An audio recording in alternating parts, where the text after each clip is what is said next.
bernama Sungwon. Dia adalah saudara tiri kaisar yang sedang berburu bersama pasukannya. Saat akan memanah, Sungwon terjatuh karena kuda yang ditunggangi tiba-tiba tantrum.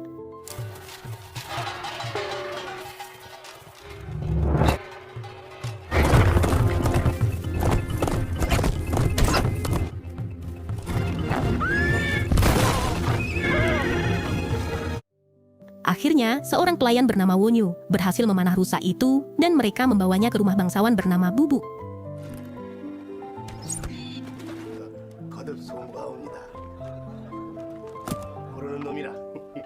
Saat makan bersama, Sungwon bilang kalau punya anak seperti Wonyu pasti seru. Tapi Bubu bilang kalau Wonyu bukanlah anaknya, dia menyelamatkannya saat perang. 아드님도 같이 한잔하면 좋았을 거예요. 조직이 변방에 있을 때 그놈은 아들놈이 아닙니다. Sementara itu, Wonyu teriak karena dia dianggap merusak buruan.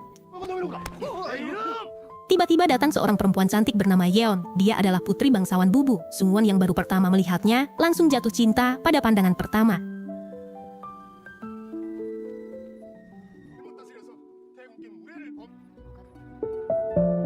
Beberapa hari kemudian, Ibu Suri memarahi Sungwon karena menghabiskan waktunya dengan berburu.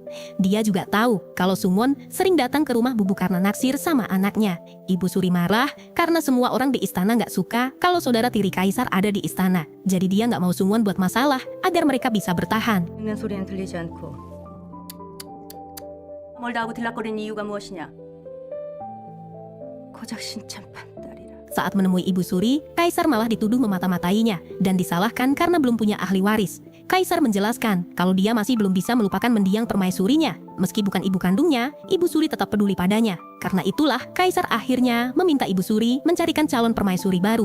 Yang ternyata, Yeonlah yang akan jadi permaisuri Kaisar. Sungwon yang gak terima pun langsung ke rumah Bubu. Dia gak mau orang yang dia taksir disolder saudara tirinya. Tapi Bubu gak bisa menolak permintaan dari istana. 분명히 저하고 약속을 하지 않으셨습니까? 밤이 깊었으니 일단 안으로 드셔서 말씀 좀 나오라고 하세요. Di malam itu juga, Yeon kabur bersama Wonyu. Mereka kabur ke hutan dan langsung saling solder. Tapi, esok paginya,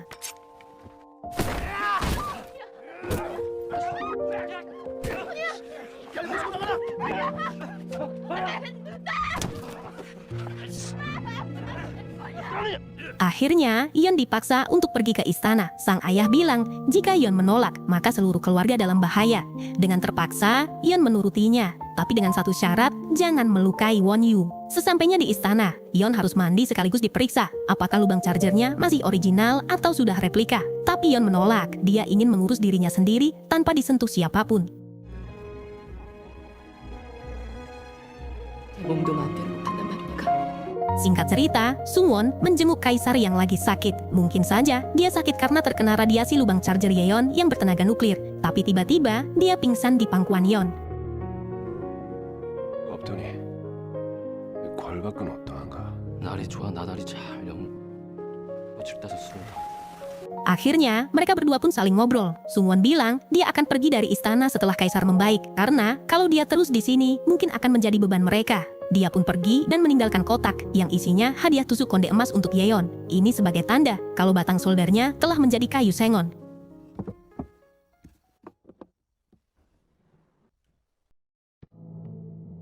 Sementara itu, para tabib yakin kalau ada yang meracuni kaisar. Karena itulah, mereka curiga dengan juru masak istana. Tapi para pengikut kaisar membantahnya kalau itu nggak akan mungkin terjadi. Karena keadaan kaisar semakin memburuk, Ibu Suri pun datang ke sana. Tapi para penjaga melarangnya. Sementara di dalam, Yeon yang melihat kaisar nggak bernafas. Dia menyuruh tabib untuk melakukan tindakan. Tapi tangan tabib justru bergetar, membuat Yeon merebut jarum itu. Tapi, tiba-tiba,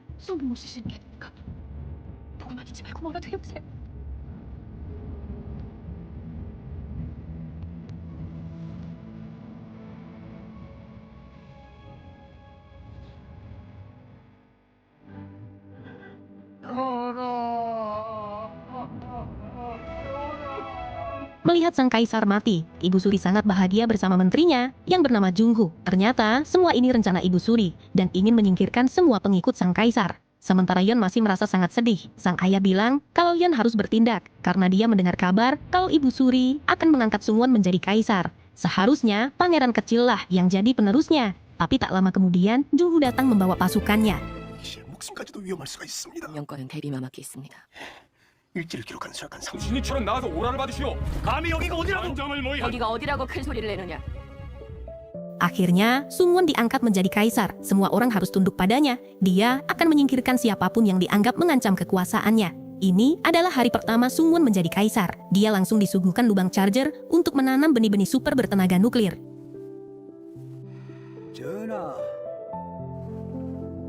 Sekarang, gak cuma aturan yang berubah, tapi juru masak pun ikut berubah. Semuanya ditangkap karena dianggap pemberontak. Dan sekarang, kita kenalan sama mbak cantik ini. Dia adalah Milanta, pelayan Yeon yang selalu menemaninya. Waktu itu Milanta cerita kalau dia mendengar obrolan Kasim tentang tempat tersembunyi di istana. Tempatnya gelap, dingin, dan sangat sepi. Yeon pun menemukan tempat itu dan Ibu Suri menghukum juru masak karena dianggap melanggar aturan. Hukuman untuk pria akan dipotong batang soldernya, sedangkan untuk wanita ditusuk lubang chargernya. 숨어보게 해줘라. Malam harinya, Yeon pulang dan sudah ada Sungwon di kamarnya. Yeon akhirnya cerita kalau dia ingin membebaskan ayahnya. Mendengar itu, Sungwon pun minta maaf dan berjanji akan membantunya. 그간의 일로 상심이 크실 테지만 애비가 영모죄로 갇혀 있는데 야심한 시각에 수행하는 이도 없이 가문 발달음입니다. Esok harinya, semua menteri berkumpul. Mereka menyampaikan daftar orang yang akan dibebaskan dari penjara. Tapi Sungwon marah karena dia nggak pernah dilibatkan. Jadi dia yang akan memberi keputusan siapa saja yang akan dibebaskan. Tapi saat mendengar nama yang disebut Sungwon, Ibu Suri langsung marah. 전하께서 정사에 대한 경험을 쌓으시는 동안 내겐 장계를 올리지 않는간 말이다. 그거 수 있도록 장계를 따로 준비하세요. 뭘 더 어쩌길 바라십니까? 정녕 모른단 말이냐? Di sisi lain, Wonyu menjadi pelayan kepercayaan kaisar. Tapi setiap tidur, dia selalu bermimpi kejadian waktu itu. Bubu membiarkannya tetap hidup, tapi batang soldernya dipotong biar nggak bisa nyolder Yeon lagi. Saat bangun, Yeon ada di sana. Dia kira kedatangannya akan membebaskan Yeon dari istana. Tapi ternyata, Wonyu adalah pengikut Menteri Jungho. 하도록 만든 거라. 예.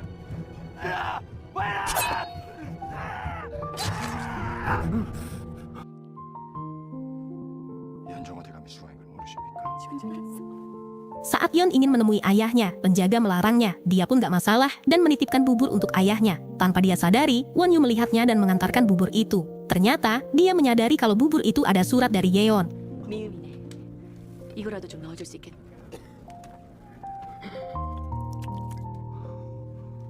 나는 내 죄로 죽네마는. 수락관 상궁을 통해 Malam harinya, Yeon ingin menemui ayahnya, tapi dia bertemu sama Wonyu. Wonyu bilang kalau besok pagi mereka semua akan dicabut nyawanya. Mendengar itu, Yeon menemui Sungwon. Dia bilang kalau dirinya nggak ingin melihat ayahnya dihukum mati. 이리 애쓰실 필요가 있겠습니까? 원주야, 이 어린 것과 신첩이 선왕을 따라 죽지. 마마, 무슨 일이십니까? 저희 모자를 먼저 죽여주십시오. Esok harinya, Sungwon meminta Ibu Suri untuk menarik semua hukuman itu, tapi Ibu Suri tetap menolaknya, karena ini sudah menjadi keputusan final. Mendengar itu, Sungwon pun marah. Dia merasa Ibu Suri hanya menjadikan Sungwon seperti wayang yang nggak punya kuasa apapun. 이미 조당에서 의논된 일이요. 하나, 차명의 처함은 너무 과하십니다. 무슨 말씀이십니까? 말을 삼가세요, 주상. 그래서 우리 모자를 죽이지 않아 형수님이 이 나라의 왕이긴 한 것입니까? Akhirnya, hukuman mati pun tiba. Karena Bubu adalah orang yang paling berpengaruh, dia pun dieksekusi paling pertama dan dipotong kelapa tuanya. Sementara Yeon tak kuasa menahan rasa sedihnya. 신하됨에 있어 반정을 모의해.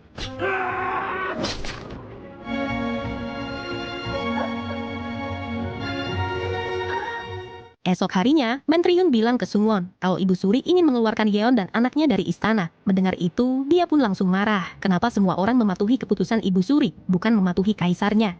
군왕에게 가장 중요한 덕목은 무엇이? Setelah itu, Sungwon menemui Yeon untuk melihat keadaannya. Tapi Yeon justru mengusirnya dan membuat Sungwon semakin konslet. Sebelum pergi, dia mengundang Milanta untuk bicara dengannya. 편안하셨습니까? 대리, 전하께서 제 처소에 드신 걸 알면 지금 어찌 돌아가는지 아십니까? 아무 소리라도 치십시오! 침전에라도 들으시렵니까?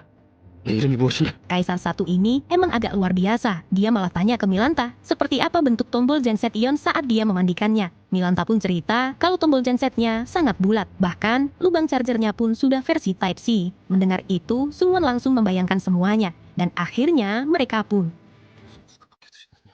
어떻게 벗겨드리느냐? 그게 그러니까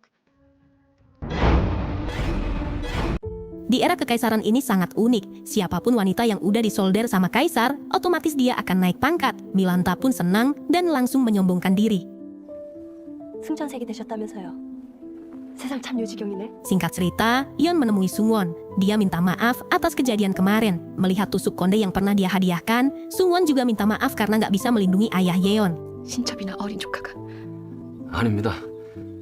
감히 상심을 어지럽혔나이다. 전하께서 저 때문에 얼마나 큰 일은 Sementara Ibu Suri memikirkan cara untuk mengusir Yeon dan anaknya, dia pun terpaksa menyuruh Jungho untuk meracuninya.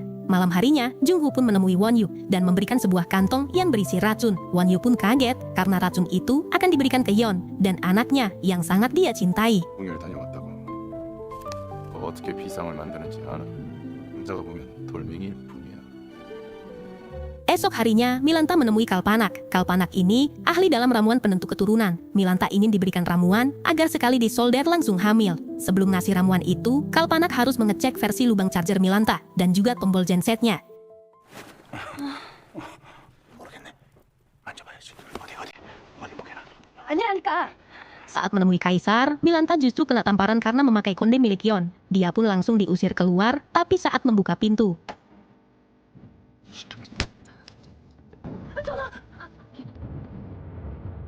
melihat itu, Milanta langsung mengadu kalau Won Yu adalah mantan pacarnya Yeon dan mengungkapkan kalau anak Yeon adalah hasil dari hubungan mereka. Mendengar itu, Sungwon pun membawanya ke hadapan Yeon, tapi Yeon bilang kalau mereka nggak ada hubungan sama sekali. Sungwon nggak percaya, pangeran kecil yang lahir di istana pasti hasil hubungan gelap mereka. Tapi saat dia menarik celana Won Yu, ternyata batang soldernya udah nggak ada. 분명히 마마와처럼 일전에 대전 대시가 됐다고 인사를 와서야. Won Yu menemui Yeon, dia menangis karena tahu keadaan Yeon di istana, yang ternyata sangat menyedihkan. Dia pun mengajaknya kabur, tapi Yeon menolaknya, karena kalau kabur dari istana, dia dan anaknya akan mati. 말한다고 해서 내가 지킬 거야.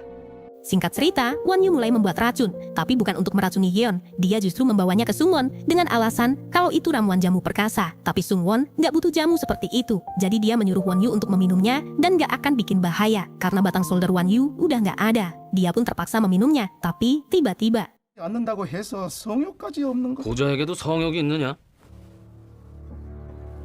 못 마시겠느냐? melihat itu Sungwon pun sangat kaget. Dia tanya ke tabib, siapa yang memberikan racun itu? 발설하는 자는 전하.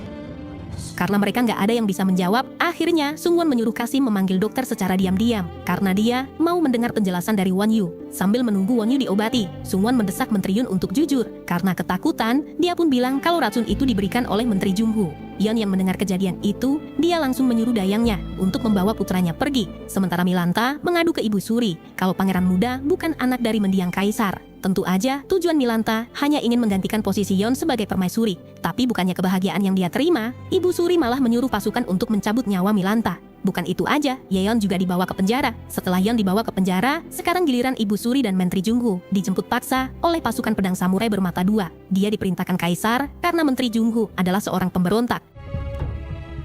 네 이놈, 임종호 대감을 영무죄로 드나드는 게야. 못 들어가는 건 뭐. Setelah itu Ibu Suri mendatangi Sungwon. Dia tanya kenapa menangkap Jungho. Sungwon yang sudah sangat lelah jadi wayang akhirnya berontak. Dia berani melawan ibunya sendiri demi menjadi kaisar yang sesungguhnya agar Yeon menerimanya. Dia pun terus mendesak ibunya dan bertanya kenapa ingin meracuninya. Ibu Suri bilang kalau ini fitnah yang direncanakan Yeon. Tapi Sungwon gak percaya perkataan ibunya. Dia bilang kalau ibunya mengkambing hitamkan Yeon karena ingin menyingkirkan mereka dan menguasai istana. Tak lama kemudian, para pasukan membawa Won Yu masuk. Kaisar langsung tanya siapa yang membawa racun itu, tapi Won Yu belum bisa menjawabnya. Ibu Suri meyakinkan Sungwon. Dia bilang kalau Won Yu dan Yeon berkomplotan untuk menghancurkan kerajaan. Tapi tiba-tiba Yeon pun datang. Yeon bilang gimana bisa dia berkomplotan dengan Won Yu yang membuat ayahnya dieksekusi mati. Sungwon langsung mendekati Won Yu dan mendesaknya untuk mengatakan siapa dalang di balik semua ini. Dia pun bilang kalau Ibu Surilah yang menyuruhnya. 혀를 깨물고 죽어도 여한이 없습니다. 왕실을 욕보인 발칙한 년. 제가 감히 주상전할 자리를 탐하겠습니다. 내년이 감히 어느 한전이라고 거짓 눈물 흘리는 게야. 이제 독을 타락시킨 것이 누구더냐? 비상을 만들라 하셨네. Sesuai janji Yeon, jika Sungwon punya kekuatan sebagai kaisar, dia akan menerimanya. Melihat wajah imut dan cantiknya, membuat jiwa miskin Sungwon semakin bergetar. Dia langsung eksekusi Yeon dengan penuh ngos-ngosan. Tapi tiba-tiba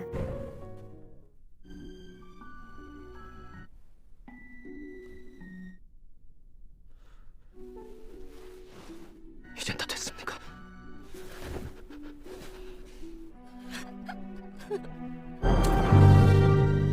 Itulah kisah kaisar yang tertipu dengan wajah cantik seorang wanita. Wajah yang menggemaskan, cantik dan menyolderkan, bisa membuat seluruh bangsa semakin hancur. Pesan dari cerita ini adalah, jangan sembarangan jatuh cinta di istana. Karena di sana bukan cuma ada tahta dan mahkota, tapi juga penyolderan ilegal, racun kemasan saset, dan orang-orang yang hobi bikin hidup orang lain konslet. Cinta boleh panas, tapi kalau cinta udah bikin semua orang saling tusuk, saling racun, dan saling bongkar charger, mending mundur dulu sebelum hidupmu ikuti format ulang. Terima kasih buat kalian yang udah nonton sampai akhir. Sampai jumpa di Abur Cerita berikutnya. Dadah!